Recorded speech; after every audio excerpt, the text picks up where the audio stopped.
Will COP26 turn out to be a game changer for global climate ambitions?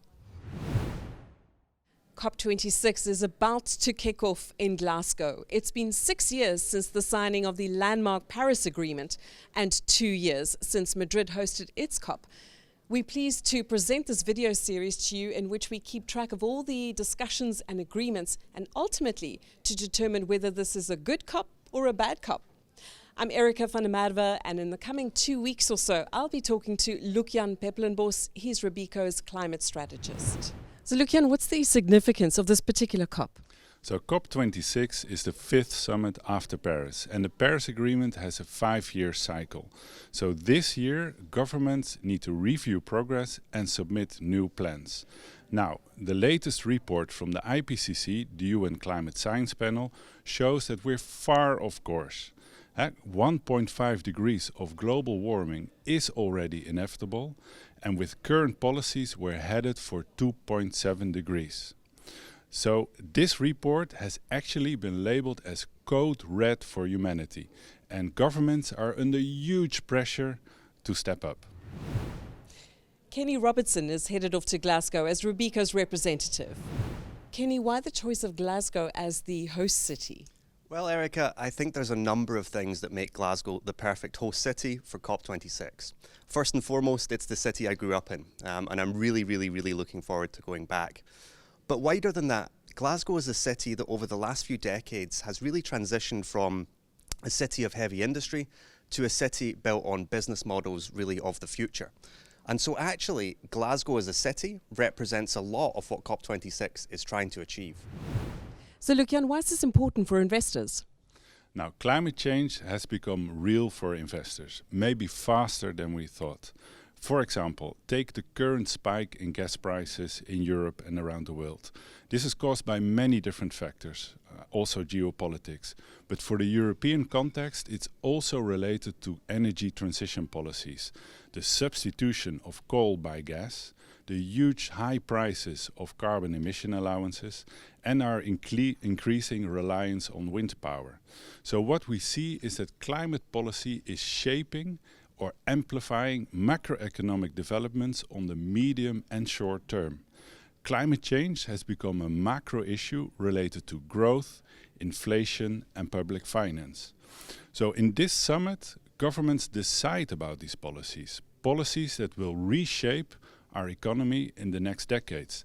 And they try to agree about how to cooperate and coordinate internationally. So that determines how orderly or disorderly this transition will be.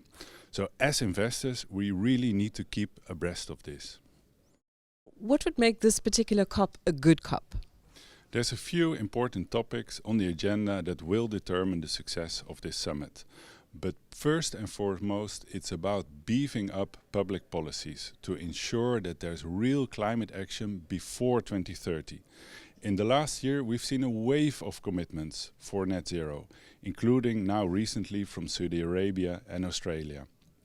Now, over 70% of global GDP is committed to net zero by 2050.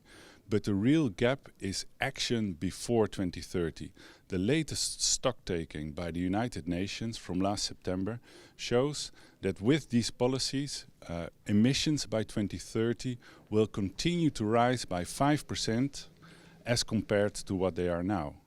But science indicates that we need to halve emissions by 2030 to remain on track for 1.5 degrees, or at least reduce by a quarter to remain below 2 degrees.